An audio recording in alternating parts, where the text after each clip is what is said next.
This is Optometrists Building Empires, and I'm your host, Ankit Patel. Each week, we'll explore the journey of multi-practice ownership and leadership in optometry. Join us for insights and strategies from the top minds in our field. This show is sponsored by My Business Care Team. My Business Care Team helps your office increase revenues, reduce costs, and reduce staffing headaches. Let's build your empire together.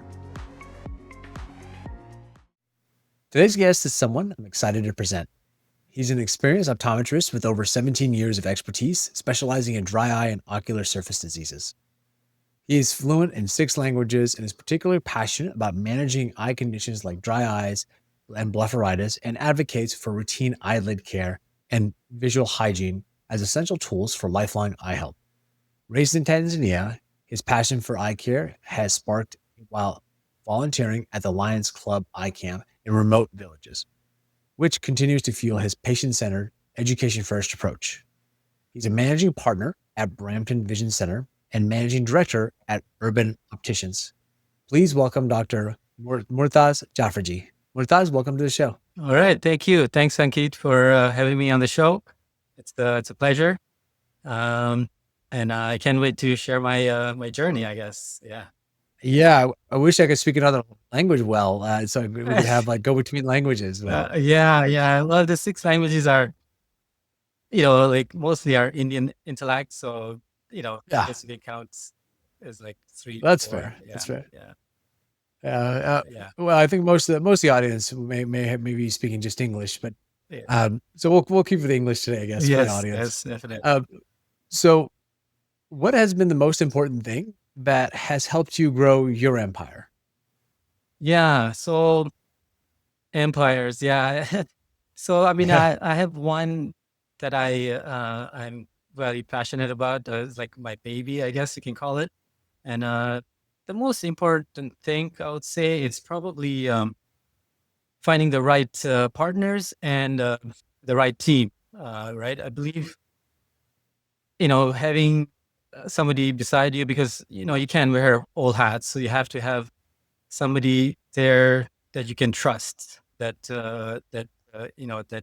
can take all your is able to share your values, your and your basically your insights and all that, and just where you want to go as you grow. Uh, so having that, and I say that's because I did have an experience where I didn't have the right partner, and unfortunately we had to close it down. It wasn't just the right fit, just the skill set wasn't complementing, and just the trust issue and things. So I would say definitely having the right partner and the right team, because team is patient experience. They are ones who make it, break it. They are the face of your clinic. So having the right team, I think, is the key for sure. Yeah. Interesting. I like that. So when you didn't have the right team, you were like, "Hey, we don't have the right setup here. We need to pull the plug." Yeah. And when you Yeah. do have the right Absolutely. team, it clicks. Yeah. It clicks. So Yeah. And right. It just and I hate micromanaging. So somebody who really gets you and shares the same values and passion. So it just makes it easier, more fun for sure. yeah, yeah, for sure. I think I asked folks what was something when you grew, what was something you didn't expect that you were surprised by. What were some of the things that you were surprised by when you started growing your practices? Yeah. So the last practice that I acquired, uh, it was almost 6 years ago. So the fact that it took 6 years, it was a little bit unexpected for me, because everybody in the market was saying, it takes about 3 to 4 years to, be pretty fully established. But, you know, keep in mind, I mean, we did go through COVID, I think, which I guess kind of slowed down things. I think 2 years of COVID was a little bit of a curveball. Um, but but I would say, yeah, just the time it took to finally be like kind of profitable and kind of standing on its own feet. So um, yeah, so I would say just the time it took. So it's not, it does take your baby to grow. Unfortunately, yes, yes. So that would Yeah. be my unexpected things. But besides that, like, I mean, definitely, you know, being able to find new customers, new clients, is another challenge as well. So that was it wasn't as easy as we thought it. Yeah, yeah, Yeah, I can definitely. You know what they say? It's going to take you 2 to 3 times as long and 2 to 3 times as much money to grow a business, right? Isn't that the rule of yeah, thumb? Yeah. yeah, absolutely. Um, Yeah, yeah, yeah. When you're in the trenches, that's when you really, uh, it really hits you for sure. Yeah. yeah. And what was it that made you want to grow? Like, what was it about you that you were like, you could have been happy with one location. Why grow? Yeah. Yeah, you know what? It's interesting because I think I from the beginning for I had this innate desire to be my own boss, kind of grow my own, have my own business, and I think it comes from just seeing my father and I we grew up. My uncle, we all grew up together in back in Tanzania, and seeing him and my father, being having their own business. My uncle was a physician, so I get a lot of inspiration from him, and he actually built his own hospital. So I think just that uh, that desire of being able to manage your own business and being your own boss. I think that was the pivotal, the I guess the foundation. Uh, but then just having again just the right mentors and having the right opportunity, right? So uh, was really what led me to explore the idea of starting my own clinic. Interesting. Tell me more about the mentors. Who was instrumental in helping you? Like, what type of how did that help you? Tell me a little bit more about that. Yeah, so I guess when I graduated in 2007 from SUNY, um, uh, actually, and I was planning to move back to Canada, and one of the optometrists had kind of introduced me to another optometrist who had a practice in the Brampton area and Toronto area, and so yeah, so he took me under his wings, and he actually became my mentor, and and showed me all the ropes, right? So but I associated with him for a few years, and then he offered me to be a partner, and that's where and we grew a lot. We I learned a lot from him, and actually we also brought in another partner, so we were growing quite well, I would say, at that clinic. And then so because of what I learned from him, I I guess uh, had more confidence in starting my own practice as well. Right. Yeah, I think a lot of times, one of the common themes I hear from many of the guests is some sort of peer group or mentorship or just some sort of outside Yeah. folks that's are Yeah. either support or something. And even your big reason of what it was who you surround yourself with. Yeah. And to me that it's from what I'm reflecting. If I'm reflecting back what I'm hearing, that's a big part of who you surround yourself with. Who are the people who are guiding you, mentoring you, not just your teammates, but people surrounding you beyond just Yeah. offices. Oh yeah. Yeah. For sure. Like, I mean, even when you listen to a lot of these business gurus and all that, so one of the main biggest tips they'll give you is to have a right mentor. Have somebody to you can go to and ask questions and kind of brainstorm ideas. So so that's, yeah, for sure. I think it's indispensable to have a good mentor. Yeah. Yeah. And as far as what are some of the things that you're facing as challenges right now? I know everyone's across the board is facing staffing challenges. Yep. You might be facing some other challenges, not necessarily insurance reimbursement. You're in Canada, but what challenges are you facing right now? And specifically around staffing, how are you dealing with your staffing challenges?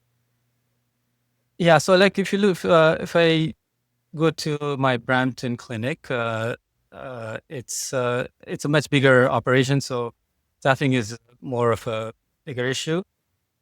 So I think to obviously finding the right candidate is the biggest thing. So so kind of systemizing everything. So having the questionnaire. We have a HR manager, so she does most of the hiring. So hiring is obviously key, but and then training and and kind of from day one having that giving them that path to follow, so systems to follow, and which and sharing. So we have a like a credo in our clinic, and so just to have that mindset of from the beginning, what we are trying to do, what we are trying to achieve, and where we're trying to grow. So just building on that, and then obviously training is nonstop. That's I think what builds trust, and you want to invest in efficiency, right? So things like that, and yeah. Uh, so mainly, I would say, when it comes to urban opticians, fortunately, we were really fortunate in finding the right people, and they've been like instrumental because, like I said, they are the face of your clinic, and uh, you know, I'm not here every day, so and I have a manager here who's our, I guess, the main guy, so he really takes care of all the other employees. So I don't know if I Awesome. answered your question, but I think I've always heard it's who first, then what. yeah, So it sounds like you've been pretty deliberate about focusing on who in the office and find the right fit. I think you're being very humble here, and I yeah, can tell you right now, it's very hard to find offices that have that sort of setup with staff. It's something that yeah. it sounds like there's some intentionality behind it. Um, was there something like you may have been? Is it the way you interview? Is it something you look for that you think that this person's the right fit, or I think they could be the right fit, or do you say that well, they're 70% there, I can get them to 30% of the way there by developing? How do you think about people and hiring, developing, and even firing? Yeah. Yeah. So you know what? I think asking deeper questions in the interviews. Just finding like about their previous experiences, but then what for example, ask a question about what was that about your previous boss that you didn't like, Mhm. right? What was that? If I was to call your previous employee and ask him what was one thing that you could have done better, right? So they're like little deeper, meaningful questions. I think that can really, you can find out a little more about somebody than just as superficial questions. So things like that, and then um, yeah, and sometimes it's luck as well. It's that right. So and then obviously having systems in place to train uh, and then retrain and just yeah, it's never yeah, it's it's a cycle. Yeah. I, I like that though a lot, those questions, Hmm. because it gets into, yeah, we did something similar. It was like, hey, what would you say your boss said you had areas of improvement?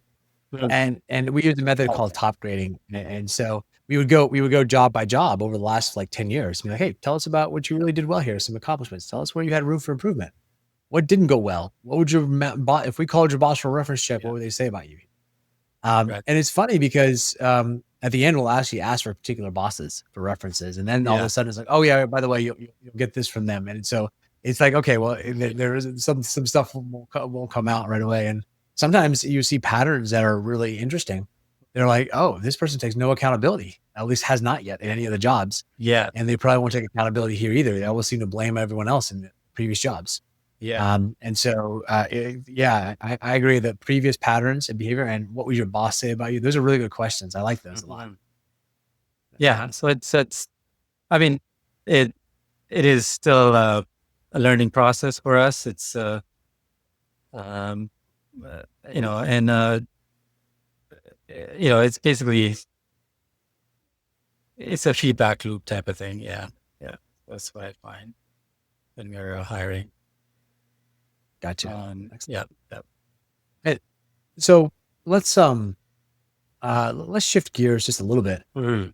Tell me a little bit about what your most well I well we'll do the downside first. What keeps you up at night? What's something that's challenging for you that you're like, man, this is a tough problem. Maybe it's Yeah. nothing related to optometry, but I'm curious, what keeps you up at night right now? Yeah. Yeah. So, I mean, if you asked me that question like a year ago, 2 years ago, I would say probably, how to attracting new customers, retaining new customers, right? And I guess profitability of the clinic. Um, and but now, if you ask me that, like, I guess what keeps me up more is what I'm going to be doing next. Like, what's in my mind? What's my next project? Right. So that's what I'm thinking now is, do I start as another practice? Do I do other things? Um, so that's really what's keeping me up right now at night is what to do next. Yeah. So how to continue to grow your empire, right? Yeah. Yeah. Yeah. Yeah. So So, right. Yeah. I mean, again, I've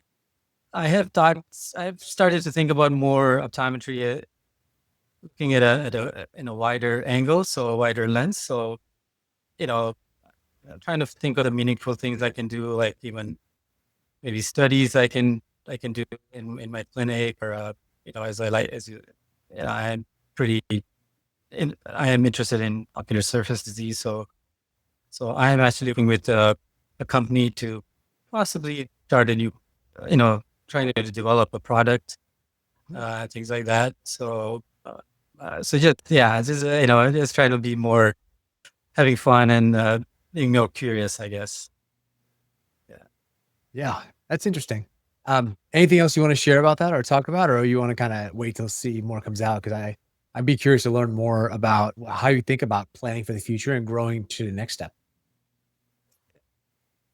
I've been like doing a lot of posts on LinkedIn and all that. So just I thought about how I can share my knowledge with everybody. So I'm try to be more more giving, I guess, and Hmm. than that. So I just focusing on that stuff as well, and trying to document a lot of my processes, and sharing stuff on Facebook, and on our pages and things. So yeah, you know what, the creativity just comes because uh, you know I do listen to other things that are like audiobooks and things. So I get creative ideas from other industries and other businesses. So just trying to be more, trying to have more fun, I guess. Yeah. Yeah, that's good. That's good. Yeah. Well, I look forward to seeing some of the content that comes out that you Yeah. generate. Yeah. Yeah. So actually, that was kind of my next question is, what are you most looking forward to? It sounds like it's whatever's next in your career in terms of giving back to the community, speaking, content creation, and it could be a lot of different areas. You have a lot of experience, sounds like it, or Yeah. so ocular surface, things like that. But any other areas that you're excited about?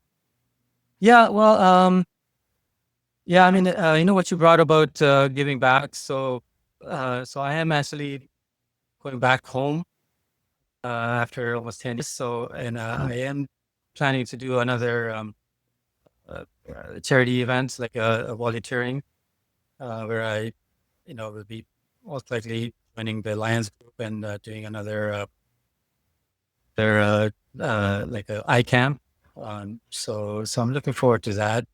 And just giving back, yeah, doing some charity work. So I think I'm more going into towards that area uh, than than just starting another practice, or maybe doing other things. So yeah, yeah, but I do jump back and forth as to how to navigate the next few years. I know technology is changing a lot, so the AI, the whole AI the landscape is changing. So how we can utilize that. So yeah, so just a few different things, kind of work it out.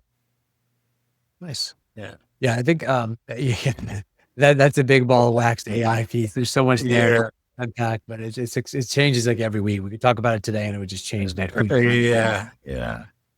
So I'd like to get to know you a little bit more personally, Mm. and I'd love to hear a story that you feel made you who you are, like some formative moment in your life. Can you? I mean, we talked. There's a couple of things we hinted at the front at the intro, but is there anything that you'd like to share and kind of give us an idea of, hey, how you became, how the values you have, and the way you think, and helped form you who you are? Like I said, I did have that passion of helping people. Just again, seeing my uncle being a physician and doing a lot of charity work, and that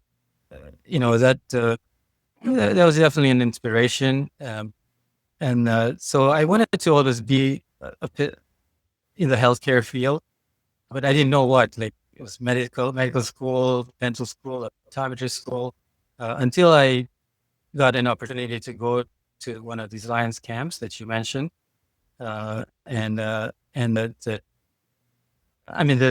travel there was just awesome.